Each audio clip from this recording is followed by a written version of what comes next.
هذان خصمان اختصموا في ربهم فالذين كفروا قطعت لهم ثياب من نار يصب من فوق رؤوسهم الحميم يصهر به ما في بطونهم والجلود ولهم مقامع من حديد كلما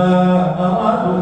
أن يخرجوا منها من غم أعيدوا فيها وذوقوا عذاب الحريق إن الله يدخل الذين آمنوا وعملوا الصالحات جنات تجري من تحتها الأنهار يحلون فيها من أساور من ذهب ولؤلؤا ولباسهم فيها حرير وهدوا إلى الطيب من القول وهدوا إلى صراط الحميد إن الذين كفروا ويصدون عن سبيل الله والمسجد الحرام الذي جعلناه للناس سواء العاكف فيه والباد ومن يرد فيه بإلحاد بظلم نذقه من عذاب أليم وإذ بوأنا لإبراهيم مكان البيت ألا تشرك بي شيئا وطهر بيتي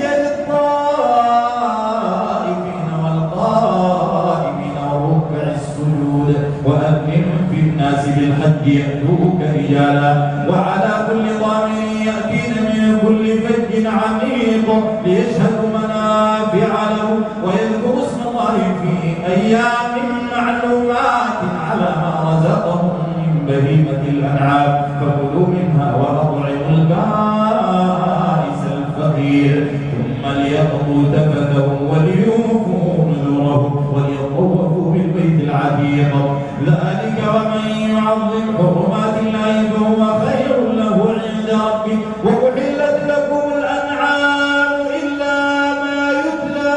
عليكم فاجتنبوا الرجس من الأوثان واجتنبوا قول الزور حنفاء لله غير مشركين به ومن يشرك بالله فكأنما خر من السماء فتخطفه الطير أو تهوي به الريح في مكان سحيق ذلك ومن يعظم شعائر الله فإنها من تقوى القلوب لكم فيها منافع إلى أجل مسمى ثم محلها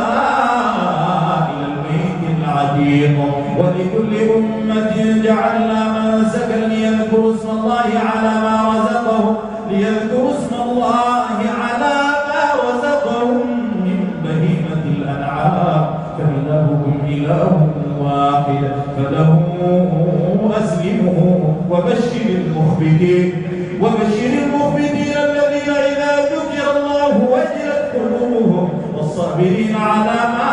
أصابهم والمقيم الصلاة ومما رزقناهم ينفقون والبدن جعلناها لكم من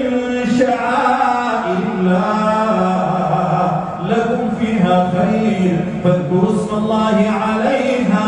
صواف فإذا وجبت جنوبها فكلوا منها وأطعموا القانع والمعتر كذلك سخرناها لكم لعلكم تشكرون لن ينال الله لحومها ولا دماؤها ولكن يناله التقوى منكم كذلك سخرها لكم لتكبروا الله على ما هداكم وبشر المحسنين